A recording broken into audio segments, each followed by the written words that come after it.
Hello. In the day will continue with Raincheck.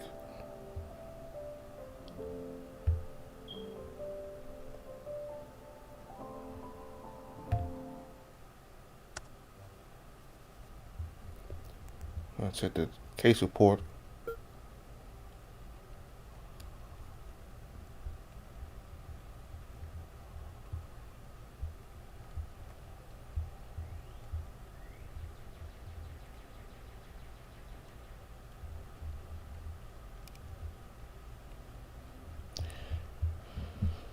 When approached by the scarcity cat, Theodore asked if he was okay. The scarcity cat asked for money and Theodore gave him some money. Theodore is questioned by security after his confrontation with the cat. Theodore wanted answers, but we needed to converse in private. He agreed to follow me to the bathroom. I gave Theodore some explanations. We rest up and prepare for the next day. Day 2. Early in the morning, we scope out Iridescent Drive. Theodore and Javier scout around for an opening.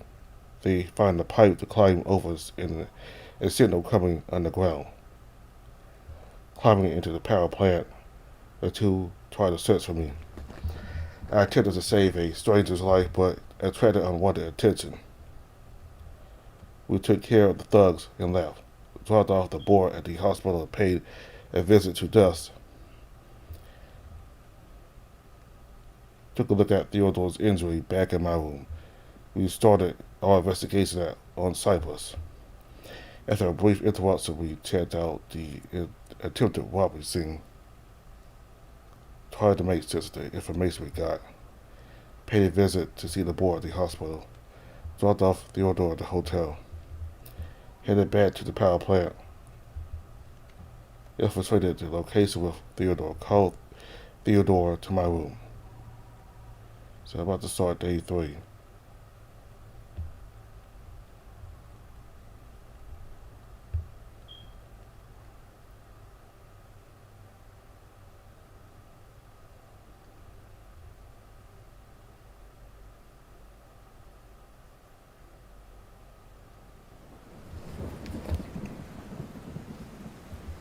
Jesus. Startled, awake by a loud rumble, I bolt upright and peer out the window, blinking against the bright light. My heart races, trying to calm down for the noise. But the storm. I roll over, squinting at the clock for the time. The ground escapes me as I realize it's still the early hours of the morning. Yeah, this is what I get for waking up so early yesterday. I lay back down, trying to get comfortable. Despite my best attempts, I don't think I'm able to filter out the thunder. Maybe I'll browse my phone to time myself out. It's been a while since I've done that. Reaching for my phone, I open my usual app, scrolling through posts and articles. It's a typical array of mundane things, dotted with some amusing pictures. Eventually, some reposted headlines snagged my attention, compelling me to glean information from them. Record high temperatures set across the world. Biodiversity of marine life at record lows. More disheartening posts follow, which I choose to ignore. It's not like these or anything new these days. A soft side escapes me. Still, it's kind of tough to stay in the loop when everything is so depressing lately. I float to the local news section of my app, hoping for a change of pace, but it's more of the same. Drug rates spike in Western District. Mayor pushes forward with controversial development despite backlash. Alright, no more. This can't be good for my anxiety. Locking my phone, I set it aside, turning my gaze to the rain-soaked window, intermittently lit up by flashes of lightning. I drape my blanket over myself and burn my face in the pillow. I don't want to just lie around though. What to do? Suddenly the idea of visiting the garden pops into my head. I'm not sure if they're open this early, but it's worth a shot. Gradually I climb out of bed and casually slip into some clothes before making my way to the door.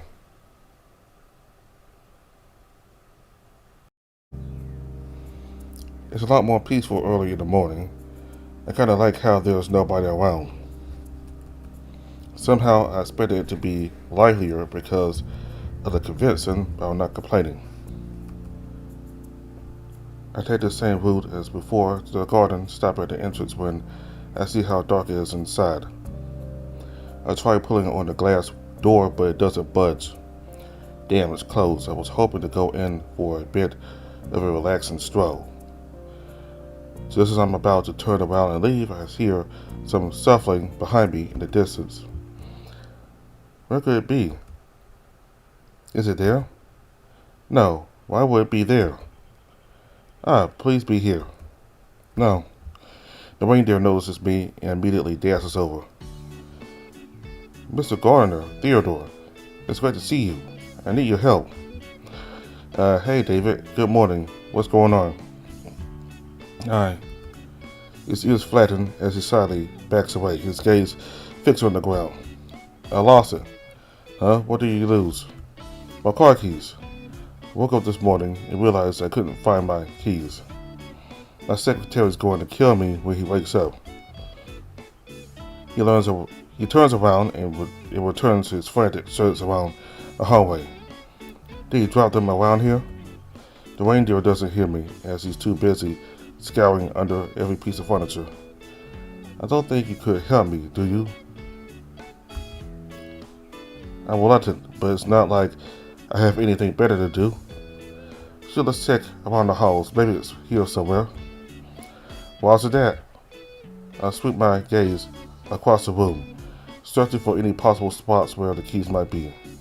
It's almost ironic that I'm helping him search for his keys, considering I lost my wallet just the other day. Minutes pass by as we both search the halls and adjacent rooms near the garden. I don't think it's here. Where else could it be? Where did you last see it? I was here last night, taking some cool photos of the hotel garden with my secretary. You don't suppose you might have dropped your keys in the garden, do you? The reindeer's gaze brightens as though he's had a sudden revelation. Oh yeah, the garden. David's smile disappears as he gazes at the garden doors. But it looks like it's closed. The lights are off inside and the door wouldn't budge when I tried earlier. We could possibly ask the staff to open the door for us. You're right. Why didn't I think of that earlier? Give me 1 second. He swiftly dashes down the hall, vanishing around the corner, and suddenly a sense of deja vu washes over me. How the hell does he have this much energy this early in the morning? A few moments elapse before I spot David turning the corner down the hall, wearing a gleeful smile as he skips towards me. Okay, I got someone coming to help us open this door. Huh? Who? Before long, a massive polar bear appears around the corner. Oh, is that the same security guard from the other day? What was her name again? Christopher? Is something the matter? You look funny. Nothing, just thinking about where your keys might be. The polar bear eventually approaches us, his gaze fixed upon me. You. I go nervously and manage a forced, awkward smile back to David. Oh, why did you get all quiet? Do you two know each other? No, we don't. Okay. Yeah, sometimes I blank out like that too, especially when people are talking to me while I'm playing on my phone. Right. Anyway, the reindeer leans closer towards the polar bear, attempting to read his name badge. Mr. Christopher. Christopher is fine. Oh, Christopher, would you please help me open these doors? I might have dropped my keys inside and my secretary is going to kill me if I don't find them. The bear grumbles to himself before pulling out a small key ring, similar to the one David had retrieved yesterday, and begins to unlock the door. You know, now that I think about it, wouldn't someone have picked up your keys if you dropped them there? The reindeer squints back and cocks his head at my question. I don't understand. It was just us last night. Right, but what about afterward? Could someone have found your keys and handed them to the front desk after you left, right? Oh, I forgot to tell you. We booked out the entire garden last night for my photo shoot. Oh wow, I didn't know you could do that. Yeah, although I didn't do it, my secretary did. Man, I wish I had a secretary that did everything for me. There were just a few of us last night until they had the close for the night. Is that all? Christopher's lingering gaze on me while he talks with David is a bit off-putting. Thank you so much. Oh, what did my dad tell me to do again? The reindeer retrieves his wallet, withdraws $100 bill from the dozen inside and hands it over to the polar bear. Just how much money is he carrying? There's got to be at least $1,000 in there. What? He sounds just as surprised as I am. It's a tip. Thank you for your service, right? Don't you guys tip in your country? The reindeer turns to me, seeking confirmation. Yeah, but... Christopher takes the bill from David, pockets it, and then nods.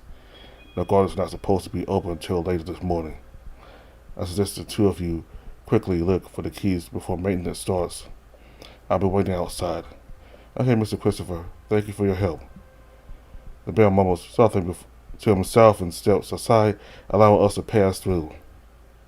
The reindeer eagerly pulls the doors open and flies through, leaving me awkwardly alone with the... I must have a tentative smile towards the bear, yet he counters with an icy stare, unmistakably showing his disdain for me. I wonder where David went. I only looked away for a moment. David, where'd you go? I can't see a thing with all this mess. I'm over here. I follow the sound of his voice and soon spot his antlers peeking out from behind some foliage. He's kneeling over some plants on the ground, meticulously searching the soil with his paws. It should be somewhere around here. I've spent most of the night in this area. Sure, I'll look over here. What do your keys look like? Oh, that's right. There's no actual keys. It's just a remote. What do you call those things? Key fobs? Look for a key fob with 2 R's in the middle. Okay, I'll search over there. Over the next few minutes, I thoroughly searched between the plants behind the planters and in the cracks of the floor tiles, but ultimately I come up short. Are you sure you dropped it here? It doesn't seem to be anywhere. I don't know. David approaches from behind me, his eyes brimming with disappointment. He seems on the verge of tears. I couldn't find it either. Hey, it'll be okay. We still haven't searched that side over there yet. I gesture towards a corner of the room filled with tall stem plants. Okay. The reindeer hurries ahead, and I struggle to keep up with him. He's already inspected the plants by the time I arrive. Say, if you don't mind me asking, what were you guys doing last night? Another photo shoot for your magazine? Yeah, the photos you took looked so good, I decided to come back for more. But did he really need to book the entire garden? My thoughts are interrupted as I caught sight of something shiny buried within the dirt. Hey, I think I found something. Really? Is it my keys?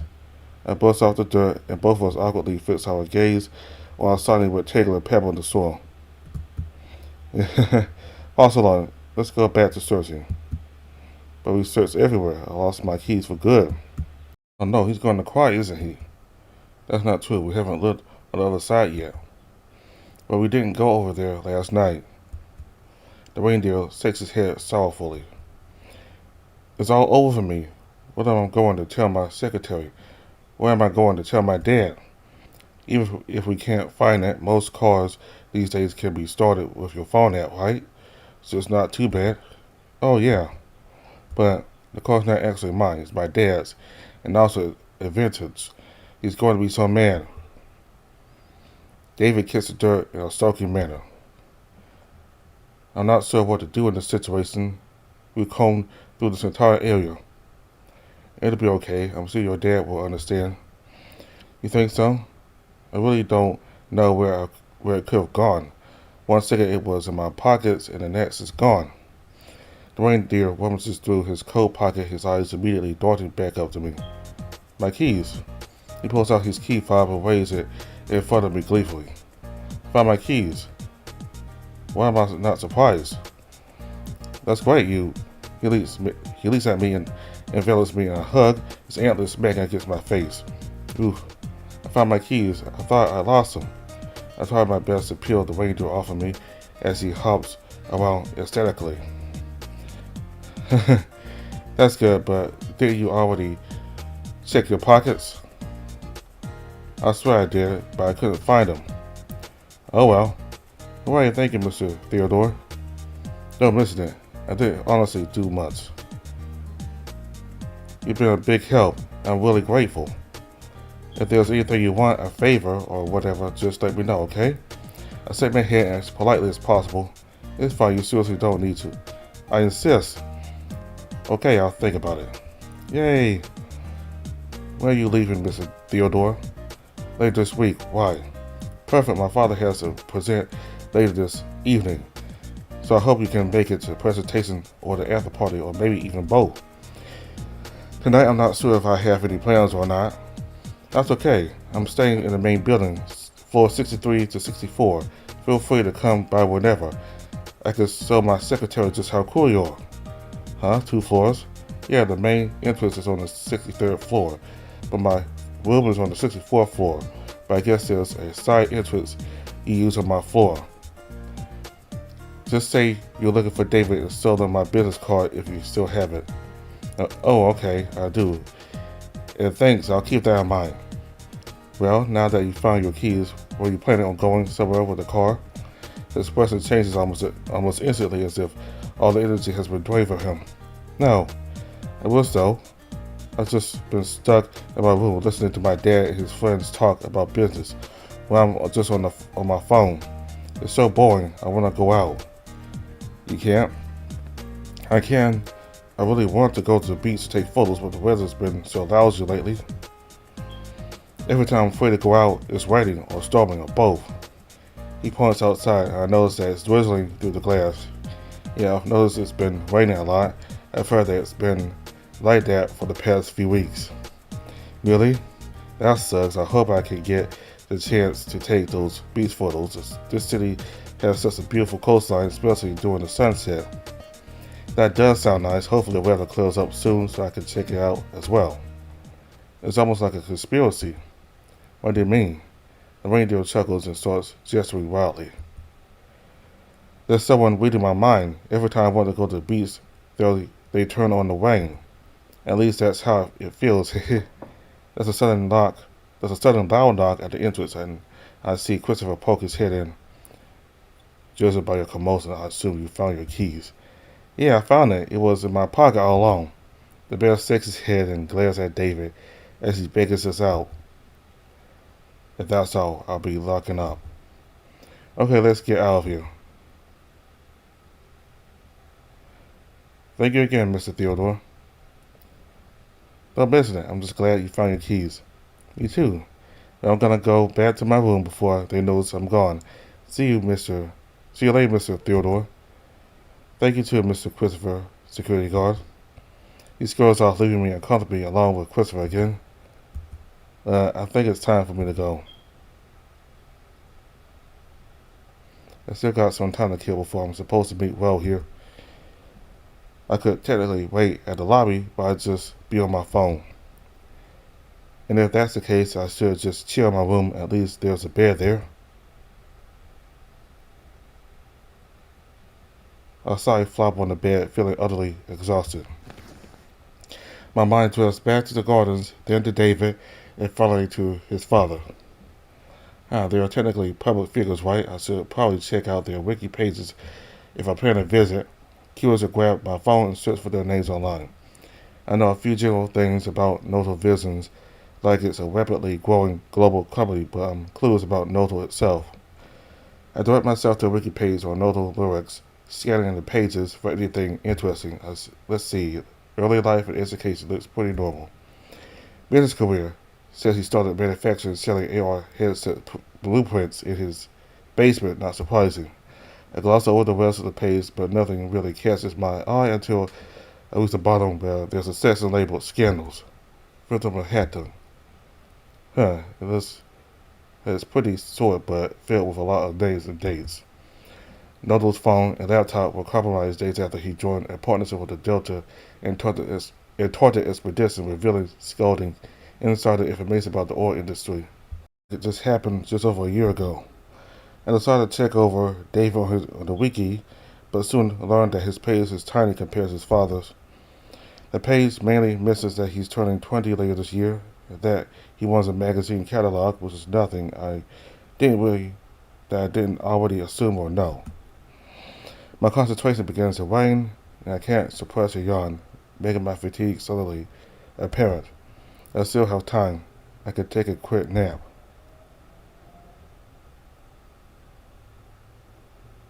The lobby's crowded with people now that it's closer to noon. Speaking of which, good thing I came down early. I can use this time to grab a bite. I scan the area for a coffee shop or something, but spot a familiar figure over by some sofas. Is that Javier? What he's doing here, and so early at that. I thought I was supposed to meet with Ro.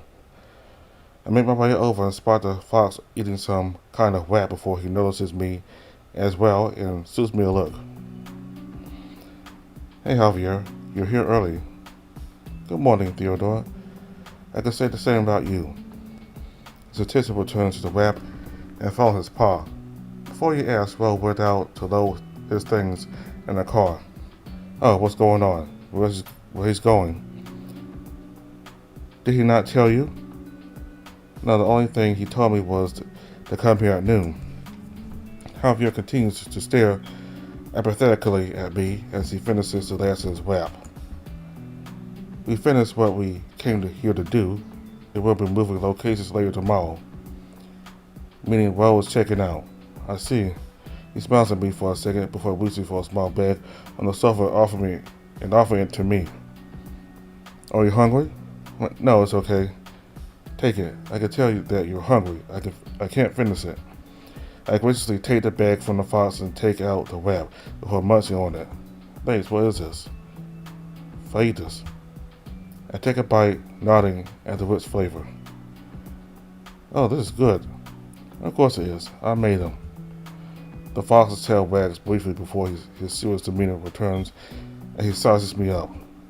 Listen, Ro told me everything this morning. Everything? Yes, everything. Do you really feel so strong about your conviction? Or is it mainly just to get closer to Ro? His unexpected question leaves me taken aback, and his intense stare feels like it's delving into the depths of my soul. Just so we're clear, we both understand how Ro is, right? I think so. I reply, unsure of what Javier is implying. I will be blunt. I don't care if you guys have sex, but if that's the main reason, but no, it's not really. Interrupt Javier firmly, feeling a mix of offense and flustered emotions from his remarks. I really feel strongly about all this. I feel like I've done more these past few days than most of the stuff I've done with my life for a while. And I won't lie, a small part of me is doing this to get closer to Ro, but it's not for the sex. I look away in embarrassment, but there's no point in lying to Javier. He already knows. Then what is it? I struggle to form a coherent sentence, my flustered state making it difficult to process my emotions. You understand this isn't a game, right? We are doing a job that requires precision, and the stakes are higher than ever now. I can't let you two be distracted by one another. I know. The fox sighs and pulls out a small tablet from a bag by his feet. But it's not like I don't see some potential in you. You're lucky I find you bearable and not a dead weight. I believe there are certain potential leads that we should explore with you at some point too. That being said, I wasn't able to contact my boss, so this will have to do for now. He taps the tablet a few times before handing it over to me. Here, sign this. What is this, a contract? Yes, one which you'll need to sign if you wish to join us. You'll be labeled as an ad hoc informant. Right. I nod, but a frown starts to form when I take a closer look at the contract. No independent action clause, no interference with law enforcement clause, ethical boundaries clause, liability clause. I scrolled through the document, revealing several more concerning headers. We hold you personally liable for any legal issues that arises from your actions during the investigation. I stare at Javier, who seems like he's just about done with me before returning to the tablet. Isn't this a little too much? It's what's needed for our safety. I'm not forcing you to sign it. Do whatever you want. I will say you were already upholding these stipulations, so it's not too much of an ask to have it in writing. Well, one more thing. If you sign it, we need to have our eyes on you at all times. You're our responsibility now. He shakes his head and rubs his temples, realizing the words he just said. So sign it before I regret my decision. It seems like I don't have any other choice. I scroll down and neatly sign my name on the dotted line before passing the tablet back to him. Perfect. Let's wait for Ro to get back before we continue further discussions. No need to wait. I'm here. I can't help but smile upon seeing Ro, and he returns a quick nod at me. Took you long enough. Theodore had just finished signing the form. I'll see if I can get a hold of Andrew later. Good to know. That was the last option Javier and I could come up with. Yes, and now that you're back, we can go over the next steps. I suggest we discuss this away from prying eyes. Do you have everything you need? The fox stares at me impatiently. What do I need? Where are we going? Somewhere with more privacy. You have everything you need on you. We won't be coming back later tonight to drop you off. I pat my pockets, wallet, check, phone book. Yeah, I'm all good. Javier gestures well, his eyes still fixed on me.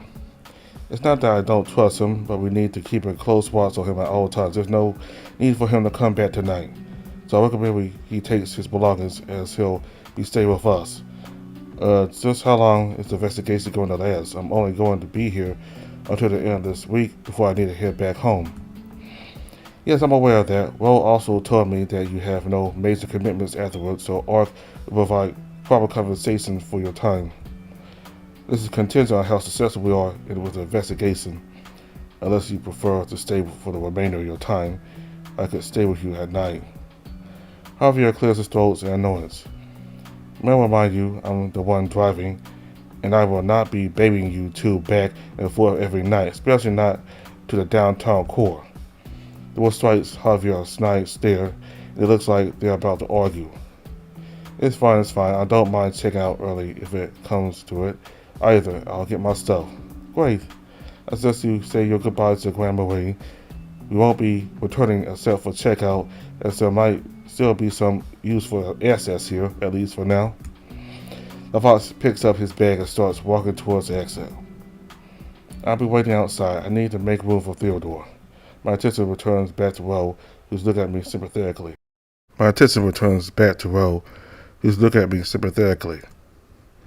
You good? You look a bit lost. Yeah, I think I'm fine. Everything's just going a bit fast, but it should be expected, right? Yes, and what do you and Javier talk about? Oh, we spoke about the contract. I look away from Ro's watchful eyes. And about you. Me? About what? I shake my head and strut back at the wolf. He thinks I'm trying to tag along just to get in your pants. But that's not true. Ro gives a deep, hearty chuckle. Ironic coming from him. I admit, I came off a bit strong the other day. I'm still trying to work some things out. Just a gentle pat on my shoulder with Ro smiling at me. Don't worry. If anything, it was my fault for my advances. We could talk about this later. He playfully punches my shoulder, his ears perk up. For now, welcome to the team. You're in this for real. Thanks, I'll try my best. Good, you seem to have a knack for this. Now let's get your stuff before Javier starts bitching.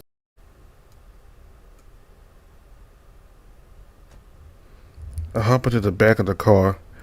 Javier is configuring the dashboard while Ro's staring out the window. Ready to go. I like to beat the traffic for once. Yeah. We pull out of the driveway, my eyes glued to the Grand Marine towering above the street as we drive off. Guess I won't be back for a while. Now, let's talk about our next steps. The items we collected so far have been mostly processed, and we can go over the findings together. How's the USB? Corrupted, no thanks to you. But luckily my phone survived. That's good. I can feel my face warm from embarrassment. I still feel awful about what happened. I'm assuming Theodore is coming along with us tonight. Correct, he'll be extremely useful, especially with what Lawrence wants us to do. What does he want us to do? I was just about to get to that. I spoke with him earlier, and it turns out the place we're heading to later is a speakeasy, not a pub. There's been reports of suspicious dealings that all involve skeletons and seem to be a prime hot spot for people to gather. Right, so we're going there to get intel about said dealings. That's part of it. The main reason is to find someone. Who? The survivor. Exactly. We could always use another pair of eyes scouting things around, not to mention your eyesight is exceptional. Wait, survivor? What do you don't mean the survivor from the harbor fire? Yes, that's the one. There were sightings of them at the library. Sorry, library. That's the name of the speakeasy. What do they look like?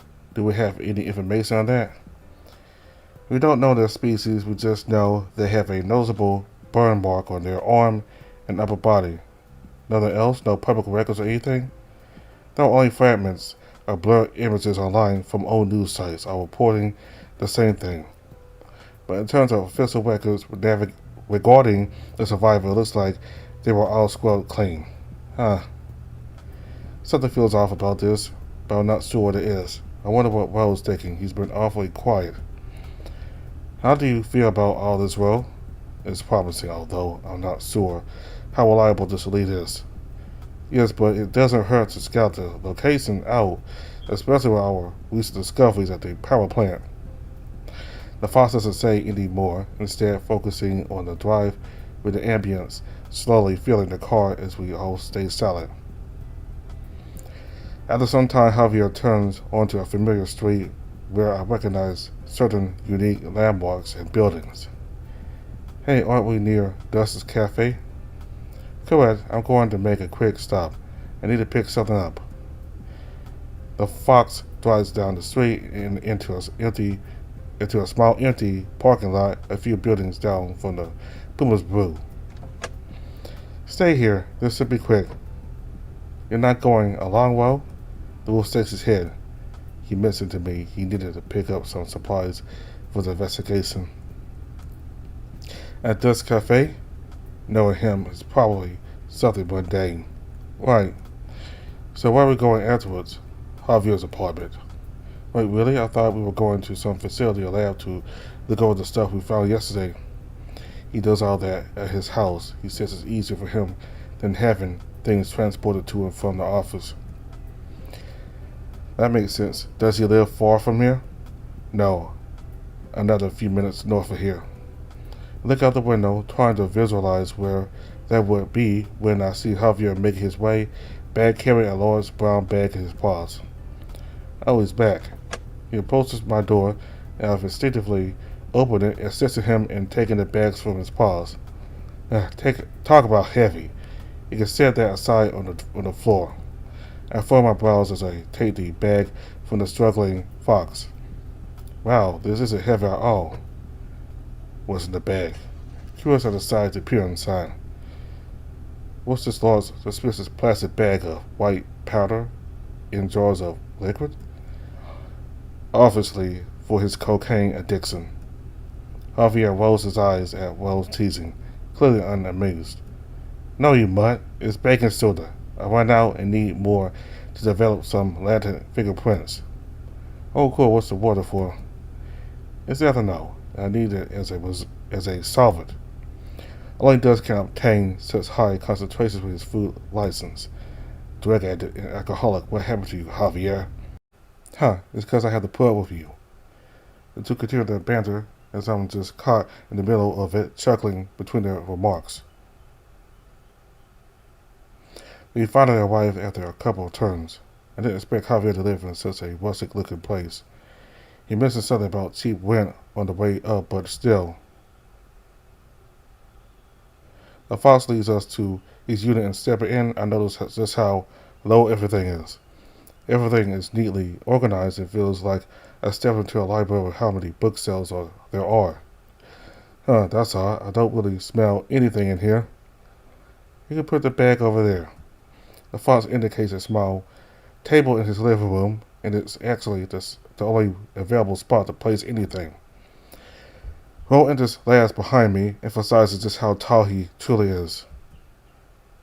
If you could follow me to this room, I'd like to show some of the findings of our process. Please do not touch anything inside. The fox guides us to a small room where a long table is set up with various equipment and lights mounted on top. This setup almost looks like the lab rooms we passed by the power plant. Geez, I wonder how much Javier makes to afford such a place. I captured some pictures of the area where I was infiltrating the back just for documentation, but didn't capture anything of interest. The fox points to a laptop at the end of the table that lets our disappointed sigh. I spent most of last night trying to recover the data that we captured at the server room, but haven't gotten much luck. It's mostly corrupted in the parts that don't contain any valuable information. How significant do you think the data would be if recovered? It depends, but after that whole ordeal, I would bet it's pretty significant if they're trying to back it up. I'm asking because we don't have an unlimited amount of time with Theodore, and the data's significance is low. I suggest we prioritize the other leads. Fair point, but I've already managed to process most of the other things we collected. The fox grips a small black light and uses it to illuminate the knife on the table, the very one that had been used by the snow leopard. Sections of the knife began taking on a ghostly blue hue. You see that glow by the hilt? That's iconic to the knives manufactured in Southeast Asia, which may I remind you are banned here. You don't think they smuggled that in? They definitely did, and no one smuggles just one knife. There must be importing contraband in the masses. Now if only we knew from who. Regardless, I succeeded in obtaining paw prints from the blade and managed to obtain a single distinct set of prints. The fox turns off the black light and guides our attention to the redacted crumpled piece of paper next to the knife. Well, which leads me to this. Alright, and what did you find out about it? Not much immediately. I'm still trying to figure out how to handle the redactions, but I managed to lift some PowerPoints from this too. How did it match the ones found on the knife? Yes, almost perfectly too, but there was another set that I couldn't identify. They were mine, Rose and the snow leopards on the paper, which was expected. But there was one where I couldn't obtain a clear lift, yet it's undeniably distinct. It's easily distinguishable even if the prints are somewhat obscured. We saw other people there when we were trying to save Monty. Maybe it belongs to one of them. Maybe, but I don't think a grunt would be permitted to handle something as sensitive as this, even if it was suggested to be insinuated. So there's someone else working with the snow leopard, someone in blackout. It's all speculation right now, but I'm hoping more will be revealed when I eventually dissolve the redactions. As a side note, I couldn't find anything when I searched online for blackout or any information connecting a snow leopard to the power plant. Hard to tell what they look like when they're wearing that damn mask. Wait, and how do we explain what happened at the power plant? When we arrived, it looked like everyone just vanished on the spot. Javier stares intently at his laptop and nods. Yes, about that. We don't have a concrete explanation right now, but I do have a strong theory. Nobody just disappears like this unless they have a good reason to. In this case, it seems like they were fleeing from something or someone. Right, and if they were that imposing already as a gang, it would have been something serious. What about the police? That is certainly a possibility, but if it were the case, it wouldn't explain why the area wasn't sealed off or why there wasn't any police activity when we arrived. So, what could threaten a criminal network other than another criminal network? It's not uncommon for multiple gangs to fill the streets and have their own conflicts between them, but it certainly is alarming if so. I see. What about that Sergio Lawrence sold you? What's that about? I don't know. He said it was included in the data I requested, but I couldn't find anything on it yet. Speaking of which, what about the data itself? You never did tell me how that was going. See, I admit I only spent a few moments parsing through the data, but everything seems to be in order. So me. I'm curious to read over the files.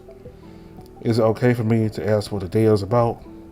The fox side suggested to the room across from us. I haven't transferred it over to my laptop yet, but I suppose I can show you guys my room. This will be fun. Rose smirks at me, but I return a puzzled look, not understanding what's being referred to. Shut up. Do you want to see or not? Javier unblocks the largest door across the hall, revealing an immaculate-looking bedroom adorned with multiple display cases showcasing model airplanes. Whoa. That's a lot. How many are there? 178 to be exact. That's 4 more than the last time I came over. Please be careful when you sway your tail. These models are extremely fragile. Is this where you do your work? I point towards the table in the corner of the room where there's a large PC set up with multiple monitors attached to the walls and the table. Yes, I spend most of my time analyzing data here. What I don't get is why you need 5 monitors to watch porn. The fox gives a look of disapproval. Well, speak for yourself. Javier hops onto his chair, which makes him appear even shorter than he already is, and logs into his computer. A series of flashes appear simultaneously on his monitors, and then he clicks around, opening up a small window containing hundreds of folders. Normally, I wouldn't be so open sharing files like this. Nonetheless, there's a folder I'd like to bring to your attention. The fox opens up the folder labeled ARC/C1 ARC-C614-2. Another window pops up, but it's completely empty, causing Javier to stare blankly at the screen. Huh? Raul leans in and shakes his head, clearly perplexed by what he's seeing. Here's the data file.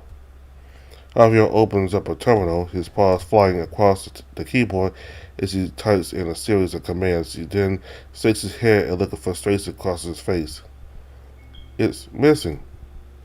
But C614-1 and C614-3 are present and available.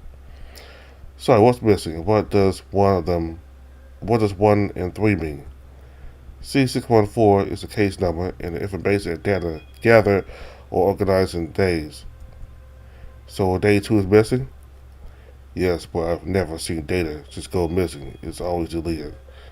Did Lawrence give us the data? Maybe we could ask him about it. Old Scarson sneers at us. Maybe we could ask him why he deleted it. Let's not jump to conclusions yet. I swore the data file was there when I decrypted it. I wonder. The fox frantically resumes typing, my eyes captivated with just how fast he can press the keys. I glance over at Ro, his attention fully absorbed by the screen, where several loading bars appear and disappear intermittently. Several moments go by before Javier finally stops and turns around to look at us. Strange. Good strange or bad strange? The last modified date for the original decrypted data was over 2 years ago. So someone deleted it then? It would appear so, which means Lawrence couldn't have done it, even if you wanted him to. Well, Huh. Even if day 2 is gone, we still have day 1 and 3, right? Yes, we do, but they're not nearly as important. Put them up. We don't have much of a choice now. Javier complies and opens up the 2 folders, each containing their respective data files. Ro and I start to skim through the contents of the files as Javier opens and expands them on his screen. So, if I understand what I read, day 1 was mainly the discovery of the fire at the harbor, and day 3 was collecting evidence. It would appear so. Sorry, I'm still confused. Where did this information come from? I thought you guys already knew about this. This data was requested straight from the police department that conducted their own investigation at the time. The files that we have at ARC are compiled from news articles and third-party outlets, our own research. Yes, and on rare occasions we approved access to government documents through the Freedom of Information Act. Wait, does that mean? I watched the 2 men closely, noticing their expressions change as they seemed to be figuring something out that I'm not quite grasping. How interesting. Yes, it would appear so. Ro chuckles as he sits down on Javier's bed. I'm so lost. What does this mean? I stop and stare at the 2 men as things click in my head. When the information was from the police station, if we didn't delete it, then they must have. Correct. That is highly likely, although you're missing a small but crucial step. The local government mandates the release of the information to us, but it's unclear whether the government requested the police to delete it or if the police did it on their own. I wonder why they are trying to hide the contents of day 2. If I remember correctly, it was the day the survivor allegedly came out to make some statements. But what happened? Would we like to know? We're not sure what happened to them or what kind of statements they made, or even what they truly look like. Sounds like there was a massive cover-up, but I don't understand why. Were they being protected or being silenced? Those are the same questions that I have, but we need more leads. Well, looks like you have some important phone calls to make, don't you? Javier expresses his annoyance for the sake of his head. Fine. You two get out of my room. I need to focus. Ro gets up and pats me on the back, gesturing me towards the door. Please try to keep things clean. And don't even think about doing anything lewd. I'm serious, it's just cleaned. Yeah.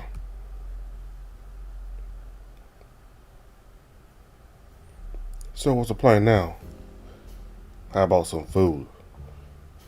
Ro makes his way to Javier's pantry, pulls out some bread, and throws it in a nearby toaster. I walk over and perch on a small bar stool situated just across the kitchen counter, observing Ro as he ransacks Javier's kitchen. Are we allowed to just take food like that? Yeah. What he's gotta do is just toast. He makes a good point. I don't think Javier would mind, right? Okay, I'll have a slice. Ro gives me an approving look and waits by the toaster as he stares back at Javier's room. Well, what do you think of Javier's place? Cozy enough for you? I think we're too big. I can barely fit on this stool. That's Javier for you. Hope it doesn't bother you too much, cause he's most likely going to ask you to stay here with him. Oh? We need to keep an eye on you. He's the most skeptical of you, so I wouldn't mind. I actually kinda like talking with Javier. Won't playfully laughs at me after giving me a look. You should say that in front of him. What? Why? He'll freeze up with embarrassment. Oh, will he really? He doesn't seem like the type to be embarrassed. Wait, now that I think about it, what even is Javier's type? I don't know much about him. Actually, could you tell me a bit about Javier?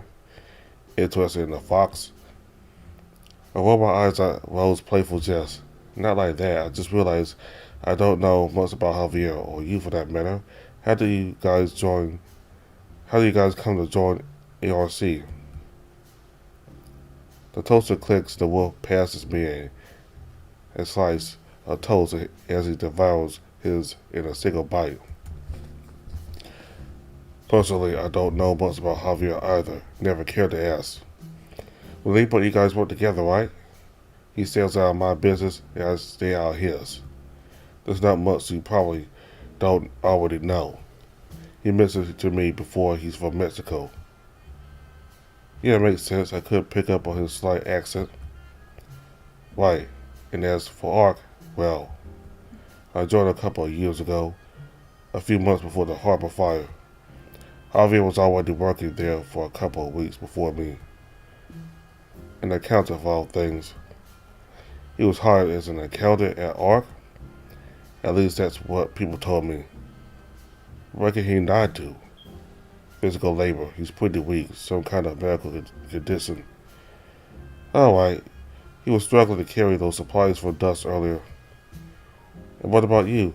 I was hired to do investigations, mainly field work. At some point, we were short on help, and I needed someone to come along with me for a case. So our boss assigned Javier with me since he was the only one available. After seeing the results we brought back, we ended up officially working together for most investigations. Wow, what did you guys do in that first investigation together? Someone died and we were hired because the client had strong suspicions of foul play. The damn fox surprised me. I had no idea he knew how to disable and reveal hidden cameras, made maneuvering around 1,000,000 times easier. In the end, it was because of Javier that we found out the real culprit. I wonder what Rose's field work was like before Javier joined him. Javier's bedroom door opens and peeks out just as I'm finishing my toast. His brows raised in curiosity. It's rude to talk behind people's back, especially when you're a guest at their place. I was just asking about how you and Ro first became investigation partners. Ro was telling me about how you made things easier by disabling cameras and such. Well, yes, I suppose I did make things easier. That was my intention of tagging along. Anyway, well, I need you to call the department. My access was apparently revoked and I don't know your details. Right. Ro and Javier swapped places with Javier digging around his cupboard. I see you and Ro have invaded my pantry. I feel a bit guilty. I'm not back as he sighs, trying to maintain an innocent look. Do you want some water to wash down the bread you stole for me? Or maybe some horchata? This water will be fine. He mumbles something to himself as he pours another cup for me. Javier takes out his phone and glances at it before looking out the window. I need to pick up some downstairs. I trust you won't tear down my entire apartment while I'm gone. I smile at Javier's remark, but my expression fades as I realize he's not joking. You can count on me. Good. He didn't mention how long he'd be gone, but I'm assuming he'll be back soon. I get up and decide to walk around the living room. The bookshelves catch my interest. I glean through his collection, reading whatever titles catch my eye. The science of social engineering, how to win friends and influence people, quantum physics for dummies. I spend the next few moments seeing if there are any books that I recognize. Nope. Looks like we have different tastes. Huh? What's this down here? I squat down just enough so I'm able to read the title from the spine. Don Quixote. The book seems to be badly damaged but somehow still intact. Man, Javier sure likes to read. What do you think you're doing? I look over and see the fox dropping his packets and rushing towards me, completely consumed with panic. I was just looking to see what kind of books you like to read. The fox wedges himself between me and the bookshelf, frantically checking the condition of books. Sorry, I don't usually have visitors. If you're interested in reading something, please let me know and I'll get it for you. I didn't touch any of the books, if that's what you're wondering. My gaze follows Javier back to the package on the floor near the door. Do you need help with that? What is that? I don't need to tell you, but if you must know, I'd rather just show you. Javier opens it with his claws, pulling out warlords in one smaller box from within. Here, it's heavy. He passes the smaller, light box to me as he puts away the larger one. I open it and pull out some bottles of chemicals packaged in plastic. This is ninhydrin, and methyl violet 10B. Am I saying that right? Yes, I ordered it to test for power plants and such since I'm running out. I thought ARC would have those for you. We're a private investigation firm, not a forensics firm, although we do get subsidized for our own materials. What about the other box? What's that for? He brings a large box back into view and I notice him signing away from it. It's a model airplane. That's cool. Does it fly? Some do, but not this one. How long have you been collecting these? The ones in my room? Almost 5 years now. Really, that's really neat. Maybe you could show some off to me later. Sure thing. I wanted to ask more, but Ro suddenly appears, looking irritated. Javier, I'm done. Oh, okay. The host looks relieved that we've changed the topic and returns to his room. Please do not disturb me while I'm in my room. I need to concentrate. You two can use my lab room's laptop to print and review some investigation reports I've prepared. How long are you going to take? May take until the investigation later this evening. Fine. Speaking of which, we should get there earlier than planned. I prefer if we could do our own research around first without Lawrence. The fox rolls his eyes and waves dismissively at Well. Fine. So I guess we should read up on Javier's report then. Before that, I think I should give you some equipment to better prepare yourself for the night. The wolf's eyes fixate on the bookshelf, his paw gliding along the books as if he's looking for a specific one. But wait, Javier told me not to touch his bookshelf earlier. Roy ignores me and continues browsing through his collection, clearly searching for something. There it is. He pulls out a inconspicuous book and flips it open to the middle of the book, where it's been hollowed out with a small key card inside. What the? Are all his books like this? No, just some.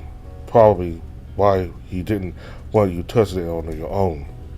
The wolf stares at the book cover and chuckles.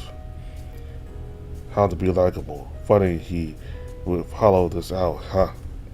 Ro takes the key and puts his book back, just into the closet by the entrance.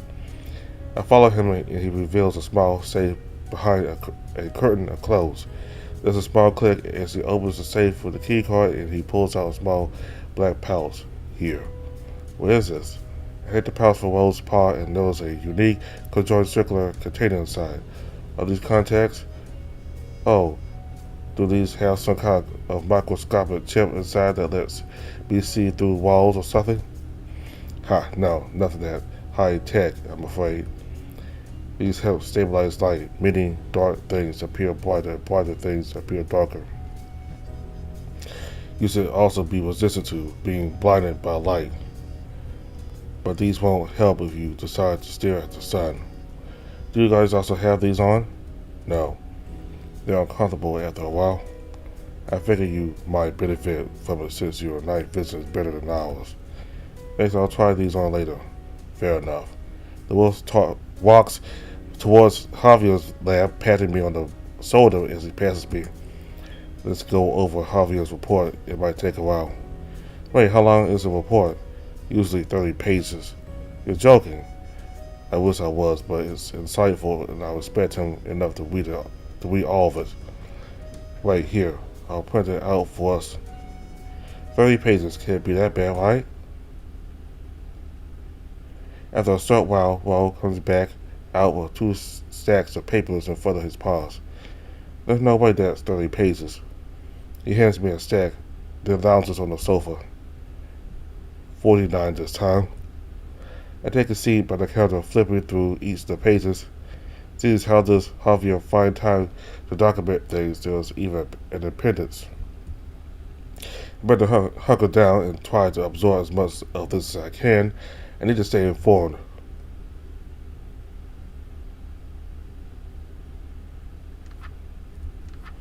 Huh? That was the last page.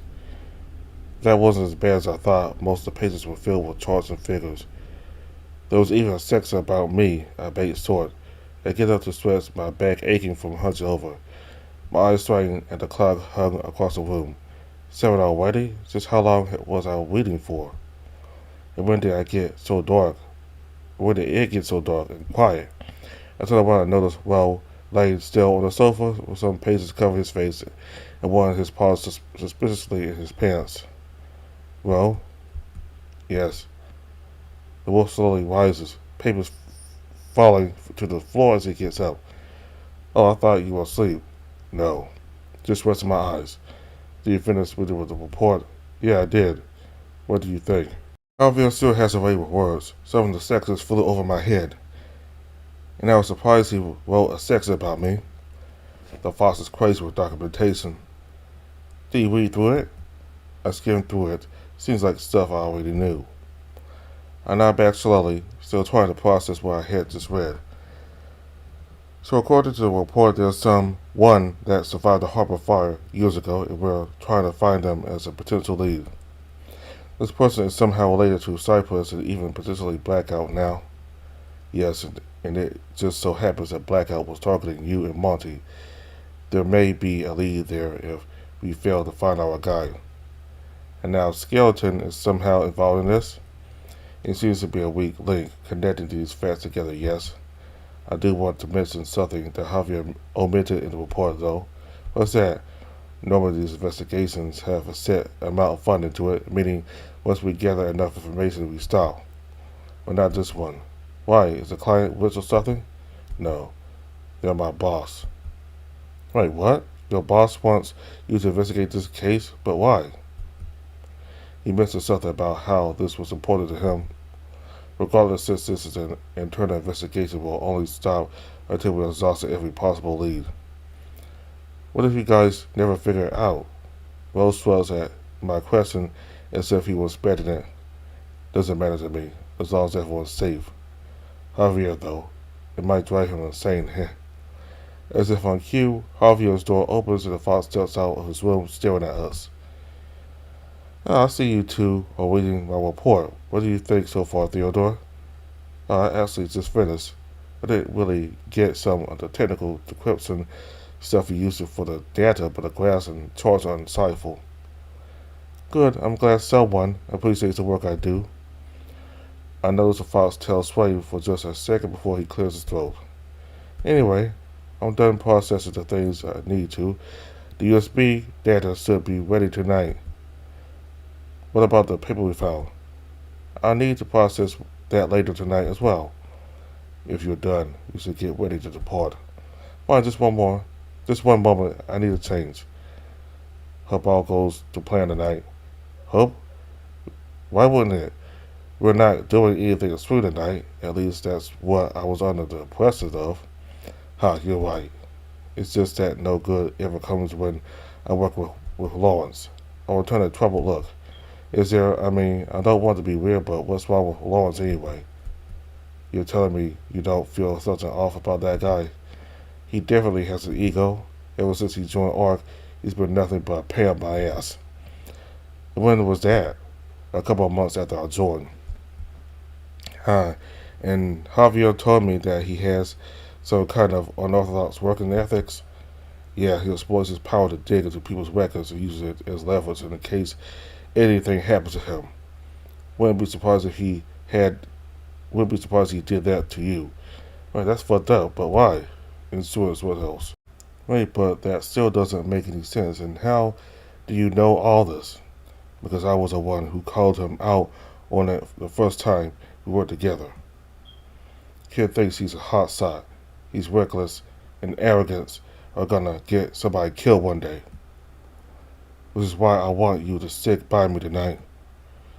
He gently places a paw on my shoulder, his gaze filled with warmth and worry. My face heats up and I can't help but blush. Sure. The wolf notices my flustered state and places his other paw on the opposite side of my shoulder. Also, I want to apologize for being so forward with you the other day. I've been trying to work out some issues, and issues is just related to when we, yes, looked away and tried my best to keep composure. But it was also kind of my fault. Feeling uncomfortable with myself, I shake my head slowly. There's also a lot going on in my life, and I guess I feel like I'm going to die from embarrassment before I can find the right words to express myself. We will talk about this later tonight after we check out the library. If you're not up for it if you're not up for it right now, yes, please, because I'm sure you can already tell I'm pretty much attached. I'm pretty much attracted to other men. Are you two seriously about to make out in my living room? Please don't. Please, I don't want your fluids or any kind on my furniture, and that includes your saliva. Oh no, we weren't. Ro and I were just. I don't want to hear it. Ow. Javier shoots us towards the door. You two can continue with your romantic activities after tonight's investigation and away from my place. Thank you very much.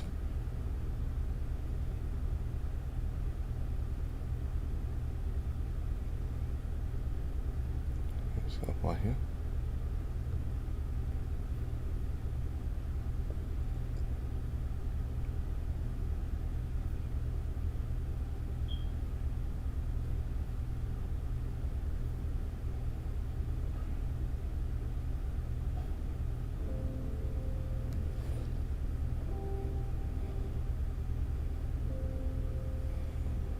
So we got to learn a little more about Javier, and he has a book that apparently talks about how to be more sociable, how to be more social to others. So apparently he's not exactly a social type, you know, but it seems to be that way since we met him. You know, he kind of snappy-ish and don't particularly want to be bothered by anybody.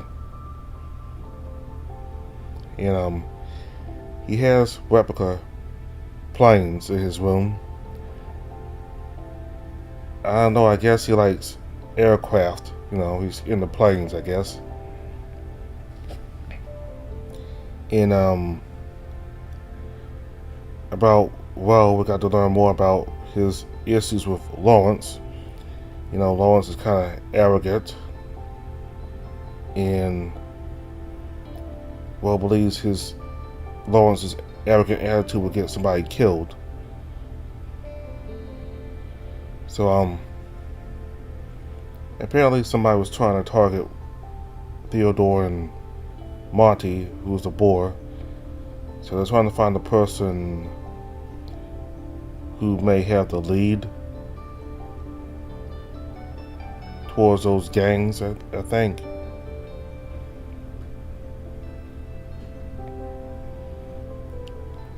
So, Ro and Theodore talked about their little, thing they did the other day, you know, little sexual thing, and they Ro apologized for going very forward on Theodore, and Theodore basically apologized also, saying he has sensitive issues, I guess. Both of them were kind of seemed to regret what they did.